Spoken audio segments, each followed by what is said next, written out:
Use code SPIKEFEEDERS for 5% off at face-to-facegames.com. You can shop face-to-face games in US dollars, Canadian dollars, or even euros, and they'll ship just about everywhere. That's code SPIKEFEEDERS at checkout at face-to-facegames.com to help support the show.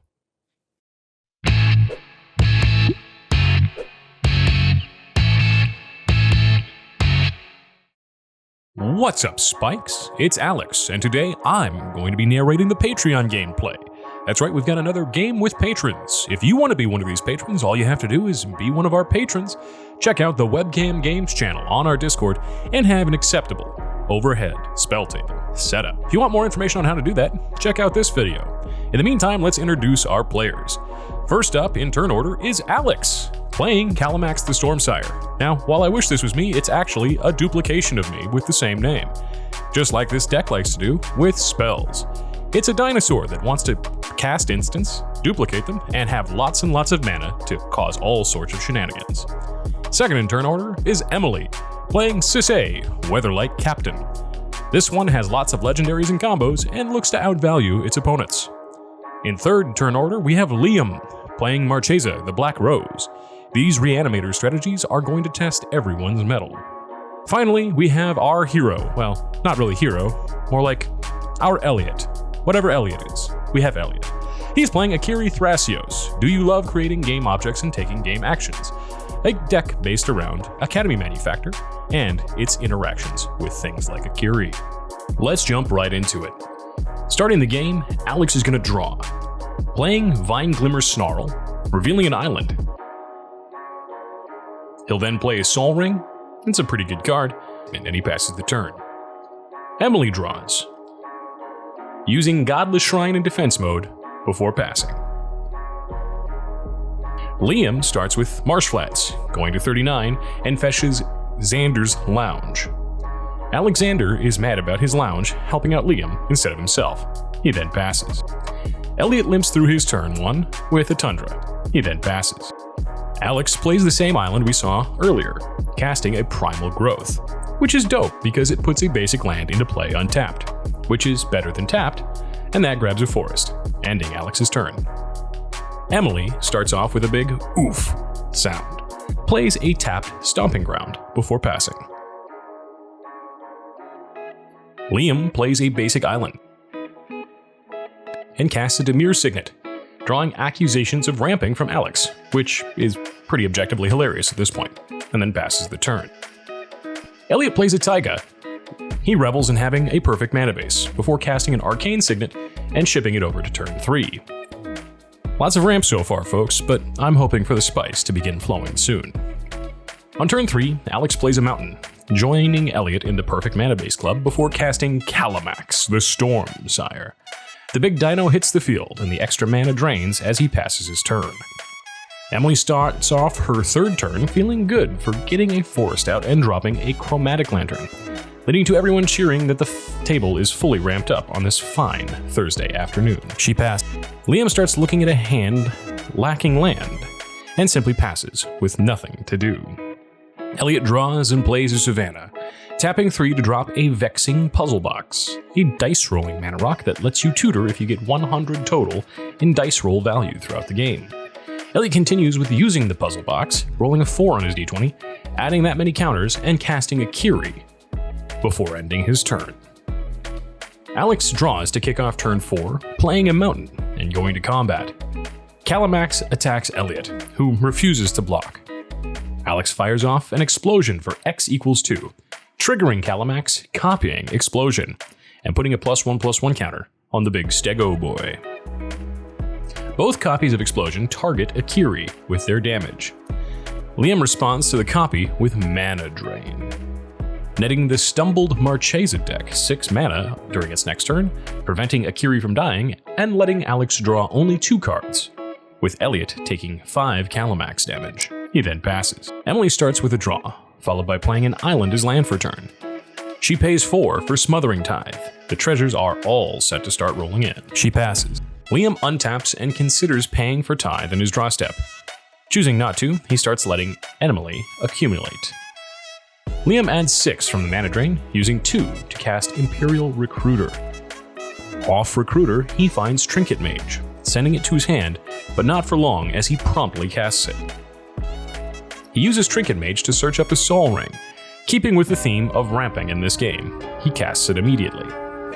Using the last 4 mana, he casts Spark Double, choosing to copy Imperial Recruiter. It enters with a counter and he tutors yet again, grabbing a Dockside Extortionist to hand. He then passes. Elliot untaps with Akiri and is extorted for 2 mana by Smothering Tithe. Choosing not to pay, he taps 2 to cast Nature's Lore. This episode is brought to you by all the ramp cards you can put in your cart at facetofacegames.com. Also comment, like, and if you haven't yet, subscribe. Surely my voice is worth it. Elliot settles on Tropical Island off of his Nature's Lore and more perfectly perfecting his perfect mana base. He then taps 4, rolling a 14, bringing him to 18 charge counters on the puzzle box. He uses that to cast Adrix and Nev, a 2/2 with Ward 2, and token doubling text. He then moves to attacks, chipping Alex for 2 Akiri damage. He then passes. Alex begins his turn 5, facing down a Tithe trigger, which he lets resolve without paying. Declaring that he is going to get, quote, real goofy, he starts off with an island, paying 3 for a Taurian Mauler, the changeling that gets bigger when spells are cast. He moves to combat and hits Elliot for another 5 Kalamax damage. In the end of combat step, Emily flashes in Urtai Resurrected, targeting Kalamax. Mauler gets a counter. Alex responds with Slip Out the Back, targeting Kalamax and copying the spell. His second target is Kalamax again, making sure it phases out, putting a counter on for both the Slip Out the Back that resolves and Kalamax's ability. The second Slip Out the Back fizzles after Kalamax phases out. Since Urtai's ability has no legal targets, Emily doesn't draw. In his second main phase, Alex casts Kodama's Reach, grabbing a forest to the battlefield and an island to his hand, passing the turn. Emily untaps and plays a Mana Confluence, paying 2 for Swiftfoot Boots, growing Alex's Mauler. Emily then casts Sisay, triggering Mauler once more, before activating Boots to equip them to Sisay. She uses Chromatic Lantern's effect to tap Confluence without having to pay life. After a moment, she chooses not to attack and passes the turn. Liam passes on paying for Tithe as well. Casting Dockside, with Mauler growing yet again, the Dockside ends up making 7 after Emily chooses not to sacrifice her treasure. He then casts Marchesa, triggering Mauler, with the Black Rose ready to fight. Spark Double, Recruiter, and Trinket Mage all attack Emily, who is on the throne, giving each of them a +1/+1 counter from Marchesa. Emily says, no blocks, and takes 8. Post-combat, Liam casts Izzet Signet, once again putting another counter on Taurian Mauler. He then passes. Elliot draws and doesn't pay for Smothering Tithe. Playing a Breeding Pool and taking 2 to 28, he taps Puzzle Box and rolls an 11, setting it to 29 charge counters. With 4 mana total, he casts Stormkiln Artist. Mauler triggers off his cast, and so does the rest of the table, as their "oh no, that's a threat" abilities hit the stack. Elliot considers for a moment going to combat, but instead chooses to pass to Alex. Alex starts by phasing in Kalamax, and then untaps and draws, choosing to pay for Tithe for once, leaving Emily with only 2 treasures. He drops an island. Kalamax swings towards Liam. Our Paliano pal in the bottom right decides to pay 4 for Thought Sponge, triggering your Taurian Mauler. It enters and gets a 1/1 counter. He then uses all 3 creatures he has to gang block. Liam sends Marchesa to the graveyard and draws 2 off of Thought Sponge's death trigger, letting Emily make 2 treasures. As Alex passes, Thought Sponge returns and gets a counter. Emily kicks off by cracking treasures and tapping for a Bolus's Citadel, triggering Taurian Mauler. Action passes to Alex, who casts Sudden Substitution, which gets copied from Kalamax. The bottommost substitution targets Taurian Mauler and Bolus's Citadel. The copy on top targets Citadel and Elliot's Stormkiln Artist. The first copy resolves, giving Emily the Stormkiln Artist and Elliot Citadel. Then the next copy resolves, moving Citadel to Alex and Taurian Mauler to Elliot. Then Citadel resolves in Alex's possession. Sudden substitution is pretty busted. Emily, enraged at the loss of Citadel, slams the team towards Alex, having him take 7 down to 31 life. She passes. Liam untaps and starts off thinking about tithe. He ends up choosing not to pay. He plays a City of Brass, and Wizard cycles Step Through, tutoring a Viscera Seer to hand. Taking 1 damage from City of Brass to cast the Seer, triggering Torian Mauler, he casts Body Launderer afterwards, once again triggering Torian Mauler. Body Launderer is then sacrificed to Viscera Seer. When Launderer dies, its trigger aims at the dockside in his graveyard, reanimating it for a total of 8 treasures. With 5 treasures, Liam casts Junji, the Midnight Sky, once more triggering Torian Mauler. After scrying to the bottom, Junji is sacrificed to Seer, and a non-dragon is returned to the field in the form of Marchesa, and he loses 2 life to 36. Scrying 1 again, he bottoms. Next, he throws Thought Sponge under Seer, drawing 2 and refusing to pay his taxes, letting Emily get 2 more treasures. He then scries 1, bottoming again. Spending a treasure, Liam casts Gamble, triggering Torian Mauler. With 5 cards in hand after gambling, Alex rolls to pick randomly, hitting the 4th card, Flayer of the Hatebound, which is discarded. With another treasure, Liam casts Iron Apprentice, putting another counter on the Mauler. Iron Apprentice is then sacrificed to Seer, putting its counter on Dockside Extortionist. He scries another card to the bottom. Liam then sacrifices Dockside, scrying another card to the bottom. After all this, he moves to combat, and attacks everything that can at Alex, dealing 8 damage, putting him to 23. After which he heads to the end step, and all those creatures with 1/1 counters are triggered from Marchesa. Thought Sponge resolves first, getting no counters. Then Iron Apprentice enters and gets a counter.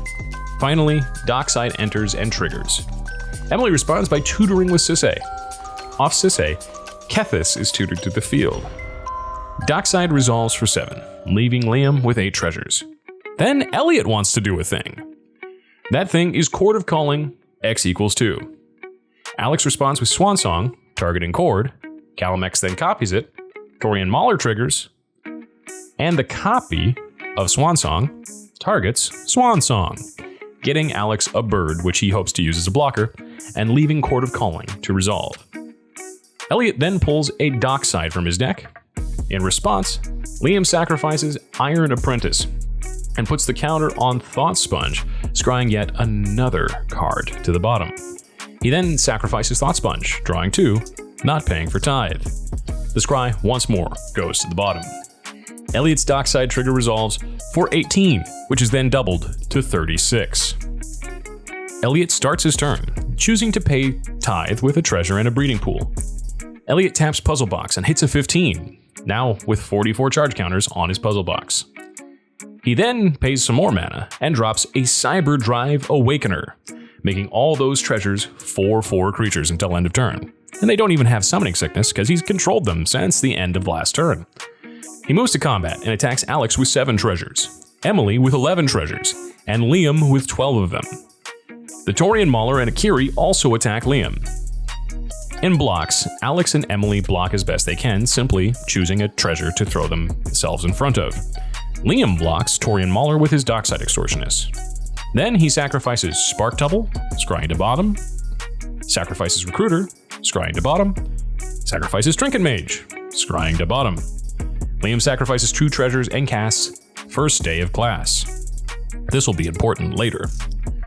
He then discards Grim Harrowspecs to learn, drawing a card, giving Emily a treasure, letting her tutor with Sisay. Emily uses this tutor to find Massacre Girl. As Massacre Girl's trigger resolves, every other creature ends up dying. But prior to it, Liam sacrifices Marchesa, scrying 1 to the bottom. Elliot's turn ends, and Liam gets creatures back. Thought Sponge enters with 2 1/1 counters. Iron Apprentice does as well, thanks to the effects of First Day of Class. Trinket Mage also gets a counter, and tutors up a Skull Clamp to hand. Imperial Recruiter enters and tutors up Metallic Mimic, and as Sparktubble resolves, it becomes a Recruiter, which finds him a Glen Elendra Archmage. Then Elliot's turn ends. Alex starts off his 7th turn, not paying for tithe. He pays 2 life using his newly acquired Bolas' Citadel to cast Phantasmal Image from his library. While it is on the stack, he pays 2 life and casts Simic Charm, choosing to give his permanents hexproof. He responds again, casting Unexpected Windfall for 4 life, discarding an island. Letting Unexpected Windfall resolve, he draws 2, gets 2 treasures, and then Image resolves and copies Recruiter. He tutors up a Dual Caster Mage to hand. He then casts Twin Flame and follows it up with that Dual Caster Mage. He then creates the loop as he makes 100 billion Dual Caster Mages, using his last new Hasty Mage to actually blow up his Phantasmal Image. He then moves to combat and murders the table with millions and millions of Dual Caster Mages. A good game all around. If you'd like to know more about how Alex killed the table, check out this video up here in the upper right hand corner. It's a Better Know a combo that details this exact combo and how you can prevent it if you'd like to. Check us out next week with even more content coming at you from the Spike Feeders. In the meantime though, you have a great day.